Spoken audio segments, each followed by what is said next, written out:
and or.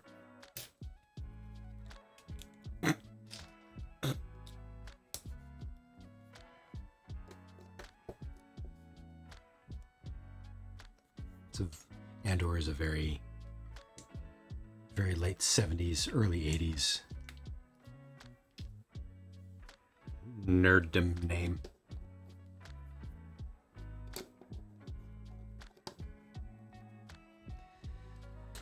Two by two. Yep.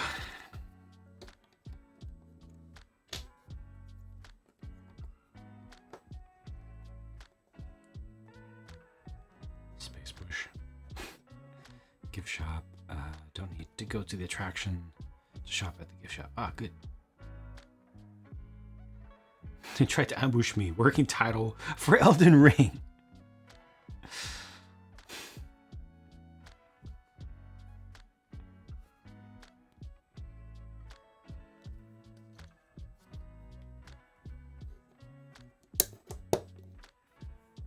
Anything's wishable, exactly.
Stickers on the Atari set are going to be a huge pain. They're so big. Oh no.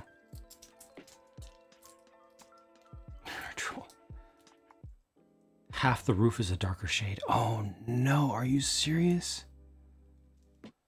Oh, you looked at it. Okay. You looked at it. I thought you said you just got it.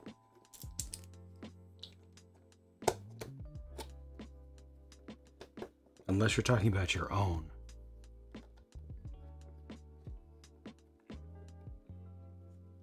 Every time enemies jump out, try to stab you, you'd say, they tried to ambush me.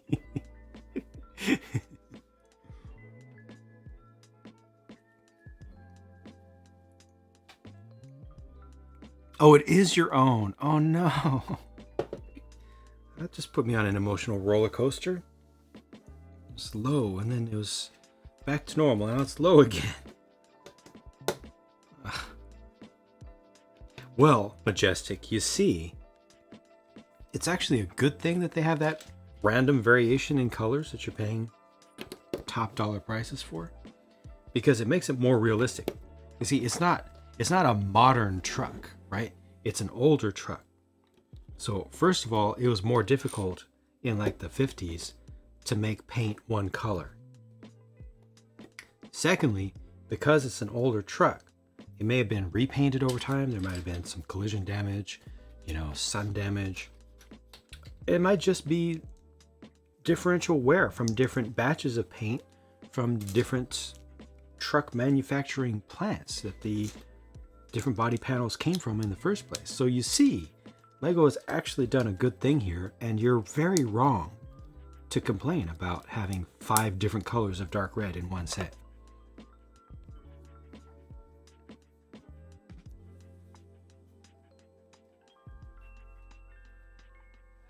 So an old GMC Suburban full of discolors and rust. It's classified as an old timer in your country based on number plate.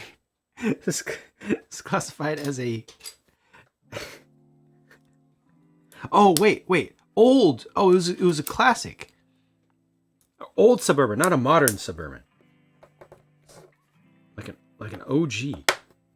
Second generation Suburban, maybe?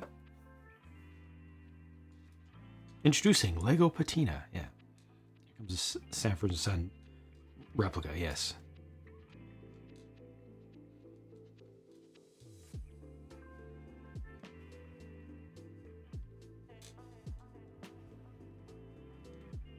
Yeah, black, white, number plate on very old cars. Gotcha. 30 plus years? So not that old. Gonna lurk. Right on. Does Lego discover color over time? Yes, it does.